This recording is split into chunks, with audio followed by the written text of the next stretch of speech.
दोस्तों, इंग्लिश एक बहुत ही आसान और मज़ेदार भाषा है और यदि आपने इस वीडियो को शुरुआत से आखिर तक एक बार अच्छे से देख लिया तो मान के चलिएगा कि आपको कहीं और से प्रेजेंट कंटिन्यूस टेंस को सीखने की ज़रूरत नहीं पड़ेगी। तो चलिए, मैं आपका स्वागत करता हूं आपके अपने यूट्यूब चैनल में, जिसका नाम है इंग्लिश मंत्रास। दोस्तों, आप यहाँ पर कुछ सेंटेंसेस देख रहे हैं, जैसे कि बच्चा लोरी सुन रहा है, धोनी छक्का नहीं मार रहा है, क्या उन्हें बदमाश परेशान कर रहे हैं, क्या तुम अच्छा नहीं कर रहे हो, सलमान की शादी क्यों नहीं हो पा रही है।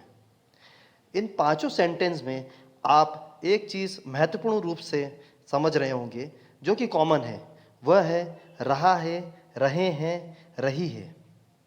दोस्तों, बस यही है हमारी पहचान इस प्रेजेंट कंटिन्यूस टेंस की, कि जब भी वाक्य के अंत में रहा है, रही है, रहा हूँ आता है, तब हम प्रेजेंट कंटिन्यूस टेंस का यूज़ करते हैं।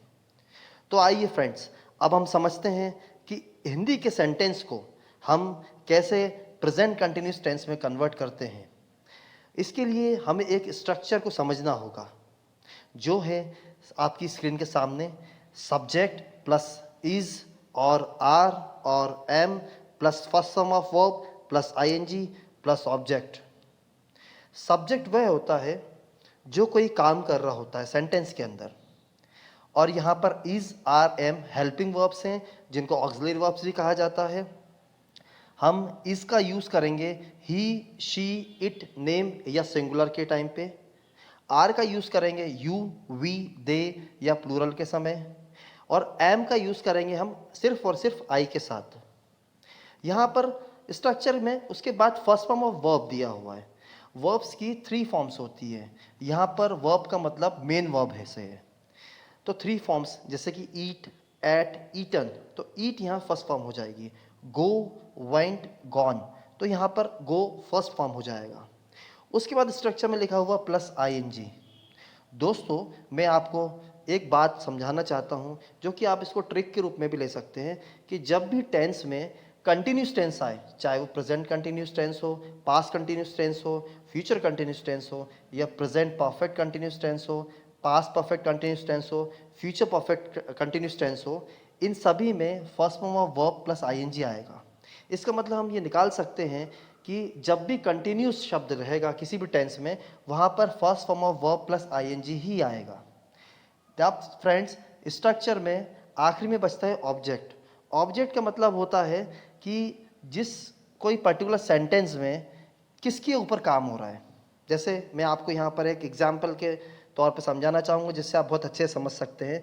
यहाँ मेरा एक एग्जाम्पल है, राम आम खा रहा है। राम आम खा रहा है, ये एक अफर्मेटिव सेंटेंस है। ना ही इसमें कोई क्वेश्चन है, ना ही इसमें कोई नेगेटिविटी है, नकारात्मकता है। तो इसको हम अफर्मेटिव सेंटेंस बोलेंगे। इसको ट्रांसलेट कैसे करेंगे? ट्रांसलेट करने के लिए हमको स्ट्रक्चर को समझना पड़ेगा। स्ट्रक्चर बोलता है subject plus is are am plus first form verb plus ING plus object. तो इसी के हिसाब से हम यहाँ पर इसको कन्वर्ट करेंगे। राम यहाँ पर सब्जेक्ट है, तो राम को हम सबसे पहले लिख देंगे। अब राम चूंकि एक नाम है, तो उसके लिए इज आ जाएगा। उसके बाद में फर्स्ट फॉर्म ऑफ वर्ब क्या है? खाना। खाना। खाने से मैं आपको एक और चीज़ बताता हूँ। जब भी हिंदी के किसी भी शब्द में आखिरी में ना आ जाता है, खाना, पीना, सोना, जागना, उठना, बैठना, आना, जाना, इस प्रकार से जितने भी हिंदी के शब्द है उसके आखिरी में ना आ जाता है, उसे हम वर्ब कहते हैं, एक्शन कहते हैं, या हिंदी में उसे बोलते हैं क्रिया। तो यहाँ पर खाना एक क्रिया है, इसलिए यहाँ पर eat first form of verb आ रही है। उसके साथ में आईएनजी लगा दिया, क्योंकि जैसे मैंने आपको फ्रेंड्स बताया था कंटिन्यूस टेंस है। उसके बाद में आता है ऑब्जेक्ट। ऑब्जेक्ट क्या है यहाँ पर? आम, क्योंकि आम को ही खाया जा रहा है। ओके, तो यहाँ पर ए मैंगो। ओके, तो अपना यहाँ पर ट्रांसलेशन होगा Ram is eating a mango. यहाँ पर सब्जेक्ट राम है, फर्स्ट फॉर्म ऑफ वर्ब यहाँ पर इज है, sorry first form verb plus यहाँ पर ईट है, हेल्पिंग वर्ब यहाँ पर इज है, और ऑब्जेक्ट के रूप में यहाँ पर अ मैंगो है। इसका हम नेगेटिव सेंटेंस बनाए थे। नेगेटिव सेंटेंस होता है राम आम नहीं खा रहा है। तो यहाँ पर नेगेटिव सेंटेंस क्या होगा? जब भी फ्रेंड नेगेटिव सेंटेंस की बात करेंगे तो आप एक बात याद रखिएगा, हेल्पिंग वर्ब के तुरंत बाद नॉट लगता है, तुरंत बाद। जैसे यहाँ पर Ram is not eating a mango, और कुछ भी हमने फेरबदल नहीं किया पिछले सेंटेंस में। अब देखते हैं इंटरोगेटिव सेंटेंस। क्वेश्चन पूछने वाले सेंटेंस, जैसे क्या राम आम खा रहा है, तो यहाँ पर हमको याद रखना है हेल्पिंग वर्ब सबसे पहले आ जाएगी। हेल्पिंग वर्ब यहाँ पर है is Ram eating a mango, बाकी का सेंटेंस एज इट इज रहेगा। बढ़ते हैं अगले सेंटेंस की तरफ। अगला सेंटेंस है इंटरोगेटिव प्लस नेगेटिव, मतलब इसमें क्वेश्चन भी पूछा जाएगा और नॉट का प्रयोग भी किया जाएगा, या हिंदी में नहीं का प्रयोग है। जैसे क्या राम आम नहीं खा रहा है, तो यहाँ पर इंटरोगेटिव सेंटेंस में हेल्पिंग वर्ब पहले लगा देंगे इज, उसके बाद सब्जेक्ट आ जाएगा राम, उसके बाद फिर नॉट आएगा। ये इंटरोगेटिव और नेगेटिव सेंटेंस में जब भी कंबाइंड आता है तो यहाँ पर इस तरीके से हम स्ट्रक्चर के रूप में इसको लेते हैं। तो हमारा आंसर हुआ is Ram not eating a mango, question mark. हमारा लास्ट टाइप का जो सेंटेंस है वो है friends WH questions. WH questions क्या होते हैं?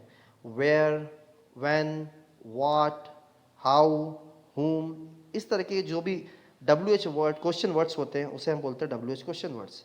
तो यहाँ पर बनेगा हु, क्योंकि कौन को यहाँ पर बोलते हैं हु, और जिस तरीके से पहले से बना हुआ है is eating a mango, okay, क्योंकि यहाँ पर सिर्फ एक सिंगुलर है, एक व्यक्ति की बात करें कि कौन आम खा रहा है, इसलिए यहाँ इज लगाया, और कई सारे व्यक्ति होते थे हम यहाँ पर आर लगा देते। ओके फ्रेंड्स, तो मैंने आपको 5 तरीके के सेंटेंस बता दिए हैं। ये 5 तरीके सेंटेंस आपने अच्छे से पढ़ लिया, इसका मतलब आपको प्रेजेंट कंटिन्यूस टेंस बहुत अच्छे से आ जाएगा। अब मैं आपको अगली स्लाइड पे ले चलता हूँ। ये देखिए, जो मैंने 5 सेंटेंसेस स्टार्टिंग में आपको बताए थे, जिसमें मैंने आपको बताया था कि रहा है एक हमारा सबसे इंपॉर्टेंट कीवर्ड है जिससे हम पहचानते हैं कि ये टेंस प्रेजेंट कंटिन्यूस टेंस का है। तो अब उसको हम ट्रांसलेट करेंगे। हमारा फर्स्ट सेंटेंस था बच्चा लोरी सुन रहा है। इसको हम ट्रांसलेट करने के लिए सबसे पहले देखेंगे बच्चा। बच्चा मतलब एक बच्चा, पर्टिकुलर बच्चे की बात करें तो द चाइल्ड, ओके। तो द चाइल्ड एक बच्चा है तो इसलिए इज लगा दिया। अब सुन रहा है, सुनने को बोलते हैं लिसन। और एक बात याद रखिएगा कि जब भी लिसन के बाद में कोई ऑब्जेक्ट आता है या कोई भी वर्ड आता है तो वहाँ पर लिसन के साथ टू प्रपोजिशन हो जाती है। प्रपोजिशन भी हम आगे जाके वीडियोस में सीखेंगे। यहाँ पर लोरी, लोरी सुन रहा है, लोरी को बोलते हैं ललबाई, ओके। तो हमारा पूरा सेंटेंस हुआ the child is listening to lullaby. Next sentence की तरफ बढ़ते हैं। धोनी छक्का नहीं मार रहा है, इसको कैसे करेंगे? इसको ट्रांसलेट करने के लिए अगेन धोनी हमारा सब्जेक्ट, सब्जेक्ट अकेला हमारा है इसलिए इज लगा देंगे, धोनी इज। उसके बाद नॉट, क्योंकि नेगेटिव सेंटेंस है तो इसलिए हेल्पिंग वर्ब के जस्ट बाद नॉट आ जाएगा। उसके बाद मार रहा है, मारने को बोलते हैं हिट, और आईएनजी हिटिंग आ सिक्स, क्या मार रहा है? छक्का मार रहा है, नहीं मार रहा है तो a six, okay. Dhoni is not hitting a six. चलिए आगे बढ़ते हैं अपने नेक्स्ट सेंटेंस की तरफ। क्या उन्हें बदमाश परेशान कर रहे हैं? अब यहाँ पर सब्जेक्ट क्या हुआ? बदमाश। अब बदमाश परेशान कर रहे हैं मतलब ये प्लूरल हो गया, तो प्लूरल के लिए हम यूज करते आर, और क्योंकि ये नेगेटिव, ये इंटरोगेटिव सेंटेंस है इसलिए हम आर को पहले लिखेंगे। और बदमाश को क्या बोलते हैं? बदमाश को बोलते हैं स्कॉन्ड्रल्स या क्रूक्स। तो यहाँ पर हम लिखेंगे आर द स्कॉन्ड्रल्स या फिर आर द क्रूक्स हैरासिंग दैम। हैरासिंग मतलब होता है परेशान करना। यहाँ पर क्रिया है परेशान, परेशान को या हरास बोलेंगे, आईएनजी लग जाए, कंटिन्यूस है।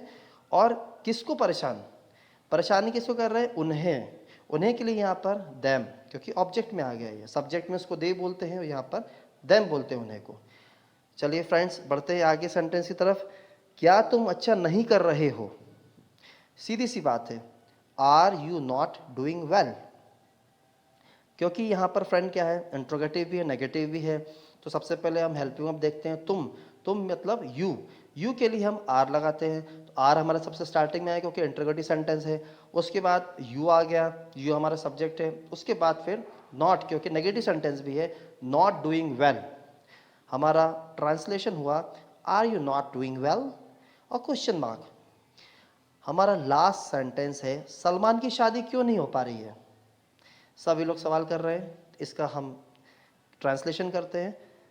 वाई, क्यों को बोलते हैं वाई, और सब्जेक्ट क्या हमारा? सलमान, वाई सलमान। उसके बाद क्या आएगा? Helping verb. सलमान, सलमान जो है वो अकेला है, सिंगुलर है, और यहाँ पर इसकी शादी भी नहीं है इसलिए अब यहाँ पर सलमान अकेला ही आ रहा है। तो why Salman is not, helping verb की जस्ट वर्ब नॉट, और उसके बाद getting married. Why Salman is not getting married, उसकी शादी क्यों नहीं हो पा रही है? तो क्यों नहीं हो पा रही के लिए यहाँ पर हो पा रही है, मैंने आपको यहाँ पर ग्रीन करके दिया हुआ है, गेटिंग मैरिड। ओके फ्रेंड्स, तो दोस्तों यदि आपको मेरा ये वीडियो पसंद आया हो तो वीडियो को लाइक, शेयर और चैनल को सब्सक्राइब कर लीजिएगा। और अगर आपके कोई सुझाव हो तो आप उसे अपने कमेंट बॉक्स सेक्शन में ज़रूर लिखिएगा, क्योंकि हम क्वालिटी से कोई कॉम्प्रोमाइज़ नहीं करते हैं। तो फ्रेंड्स, मिलते हैं अगले वीडियो में। Till then, I am your friend signing off. चाओ।